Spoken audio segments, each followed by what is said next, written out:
Assalamualaikum dan salam sejahtera. Terima kasih kepada pihak penganjur dan para hadirin. Saya akan membentangkan kajian bertajuk aplikasi tipologi Pretty dalam menganalisis penglibatan komuniti dan kearifan tempatan bagi memperkukuh pembangunan komuniti lestari di Kampung Darau Laut Kota Kinabalu, Sabah, Malaysia. Kajian ini dihasilkan oleh saya sendiri, Rahma Rashid, Norma Abdul Latif, Nordin Saka, dan Johan Johannes dari Institut Kajian Orang Asal Borneo serta Fakulti Sains Sosial dan Kemanusiaan Universiti Malaysia Sabah. Dalam pembentangan ini, saya akan menghuraikan mengapa kearifan tempatan masih penting, bagaimana penglibatan komuniti dianalisis melalui tipologi Pretty, dan apakah implikasinya terhadap pembangunan komuniti lestari. Kajian ini bermula daripada satu realiti penting, iaitu kearifan tempatan ialah aset sosial hidup. Ia bukan sekadar warisan budaya yang disimpan, tetapi pengetahuan, nilai dan amalan yang membantu komuniti mengekalkan identiti, mengurus sumber dan menyesuaikan diri dengan perubahan semasa. Namun dalam komuniti pesisir bandar seperti Kampung Darau Laut, kearifan tempatan berdepan dengan pelbagai tekanan urbanisasi, perubahan guna ruang, tekanan ekonomi, pasaran dan juga penggeseran nilai antara generasi.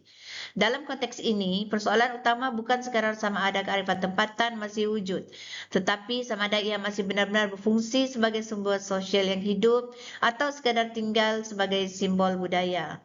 Jadi, kajian ini melihat penglibatan komuniti sebagai unsur yang sangat penting kerana kedalaman penglibatan itulah yang menentukan sama ada warisan ini terus hidup atau semakin rapuh. Kajian ini meneliti hubungan antara tiga unsur utama. Pertama, kearifan tempatan, iaitu pengetahuan nilai dan amalan yang terbentuk melalui pengalaman sejarah komuniti. Kedua, penglibatan komuniti yang dilihat bukan sebagai satu kategori seragam tetapi pada tahap yang berbeza-beza. Ketiga, pembangunan komuniti lestari yang menuntut keseimbangan sosial, budaya, ekonomi dan daya tahan komuniti. Untuk membaca hubungan ini, kajian menggunakan tipologi Pretty 1995 sebagai lensa analitikal. Kekuatan tipologi ini ialah membolehkan kita memahami bukan sahaja sama ada komuniti terlibat atau tidak, tetapi bagaimana komuniti terlibat, pada tahap mana mereka terlibat dan apa implikasinya terhadap kelestarian pembangunan. Sumbangan utama artikel ini ialah pertama, memperluaskan aplikasi tipologi Pretty dalam konteks komuniti pesisir bandar. Kedua, menunjukkan bahawa tahap penglibatan komuniti membentuk keupayaan mereka untuk mengekalkan identiti, menyesuaikan tradisi dan memperkukuh daya tahan setempat. Sorotan literatur menunjukkan bahawa di peringkat antarabangsa, kearifan tempatan semakin diiktiraf sebagai asas penting kepada pembangunan komuniti lestari. Ia membantu komuniti menyesuaikan diri dengan perubahan, meningkatkan daya tahan dan menyokong pemeliharaan alam sekitar. Dalam konteks Malaysia dan serantau pula, kajian menunjukkan bahawa penglibatan komuniti penting dalam ekor pelancongan, warisan dan pembangunan sosio-ekonomi setempat. Namun, satu isu penting ialah penglibatan komuniti tidak boleh dipahami secara umum atau seragam. Tahap dan kedalaman penyertaan perlu dibezakan dengan lebih teliti. Di sinilah muncul jurang kajian yang ingin diisi oleh artikel ini.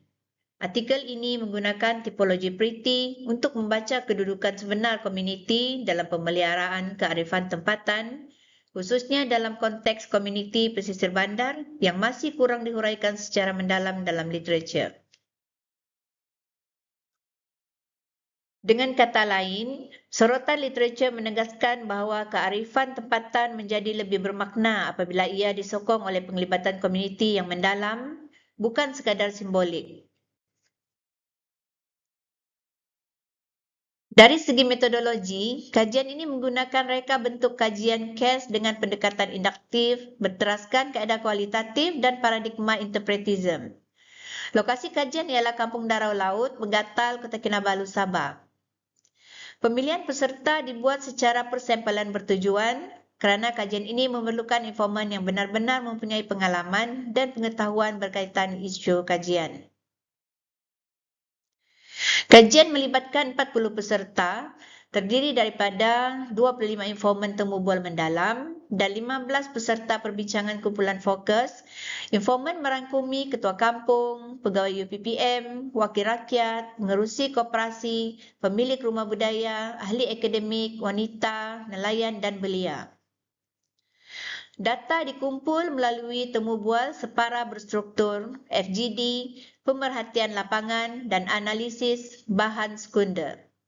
Pengumpulan data diteruskan sehingga mencapai ketepuan data. Seterusnya, data dianalisis menggunakan analisis tematik dan keteguhan dapatan diperkukuh melalui triangulasi, semakan ahli, perbandingan silang kategori informan serta etika penyelidikan. Pendekatan ini membolehkan pengalaman komuniti difahami secara mendalam, berlapis dan tidak terlalu umum. Dapatan utama menunjukkan bahawa penglibatan komuniti dalam pemeliharaan kearifan tempatan di Kampung Darau Laut tidak seragam. Sebaliknya, ia tersebar pada beberapa tahap dalam spektrum tipologi Pretty, iaitu manipulatif, pasif, melalui konsultasi, fungsian, interaktif dan mobilisasi kediri. Walau bagaimanapun, bentuk yang paling dominan ialah penglibatan fungsian dan interaktif.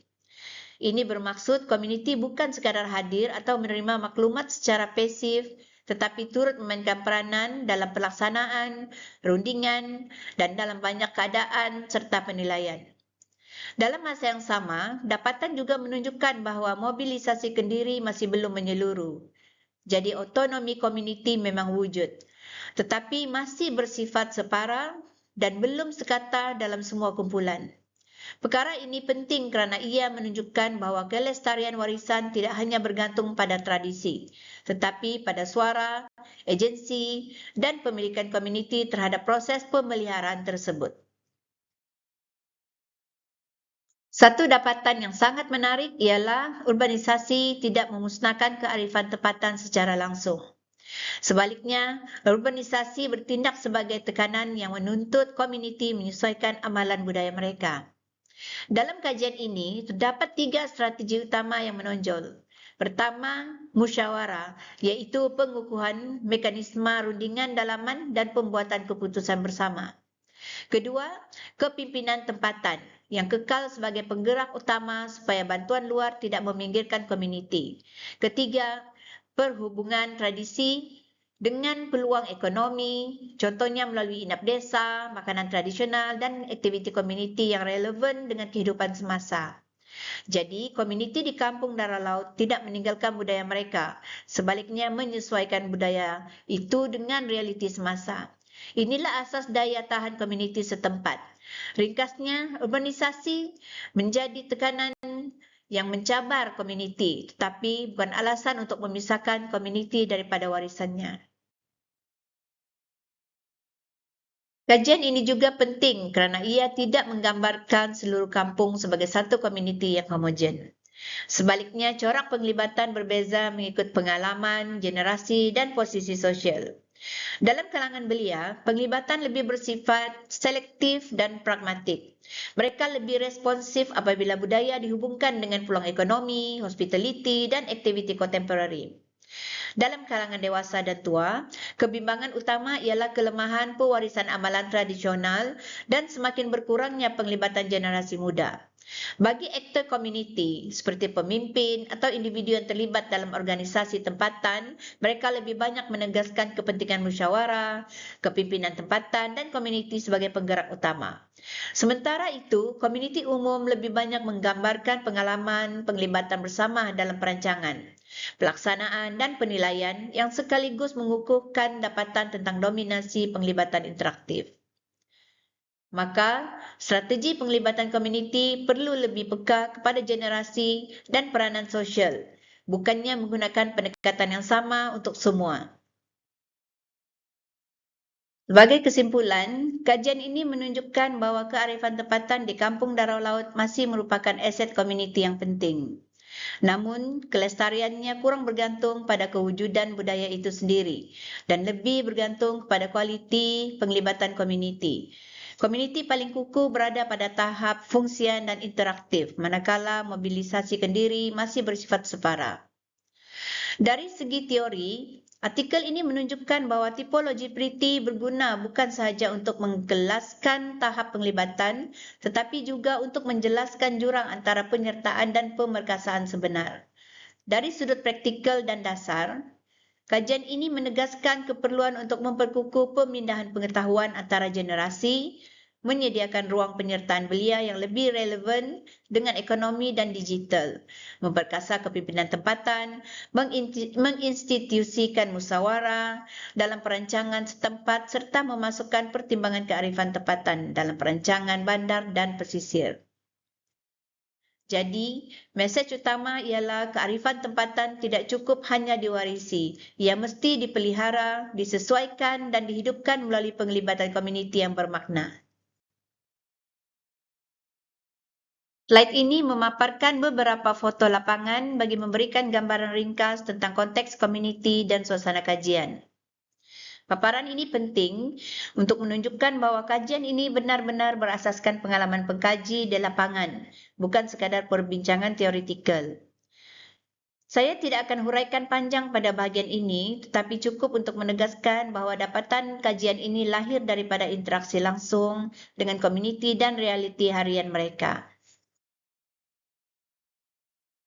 Sekian, terima kasih atas perhatian. Sebagai penutup, saya ingin menegaskan sekali lagi bahawa kearifan tempatan menjadi asas pembangunan komuniti lestari apabila komuniti sendiri terus berperanan menghidupkannya.